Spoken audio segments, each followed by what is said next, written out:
aradım 18'imde, bilsen ertirim var bugünümde. Sen de gel, meni yıkılıp baryakan biter. Yıkılanın şemal kaldırmaz meger. Meger kerkim govu olsa men yaman moljak. Derdin olsa payını kaldırman turjak.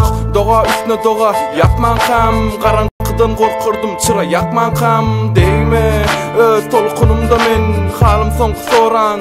Belki sen gen daşarsın ip bakar bastı eyyem. Beginmeli begineyin keyyem. Gün şöklesi pencereden otağıma soňky gar tanesi düşer ýadyma ýagardy.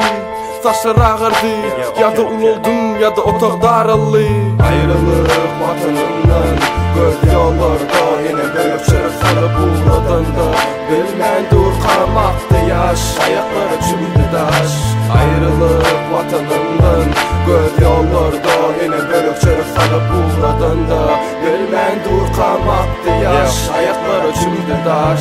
Hoşlaşık yine fikirler karışık, durmak bilmedim yaktılarım kızıl ışık. Hurvat aydım yardırar enem adaştık. Elimde koçlarımla gitmegini karıştık, yaraştık.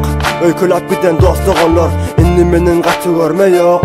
Indi menen haçan geleceğimi bilem ok. Gözlerim dinse de yüreğim dinen ok.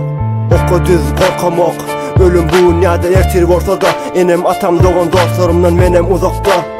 Köröler duygular, düşsüz ruhlar. Sözlerimden umisi dimesinler. Men bugün däl ertir. Ädimlerim goşak ýaly görünse de ertirim var bugünümde. Rahmetim dur günümde. Bir kemi ayrılık göwnümde. Ayrılık vatanımdan, göz yollarda yine bölüp çırık salı buğradan da. Bilmen dur kalmaktı yaş, ayakları çümdü daş.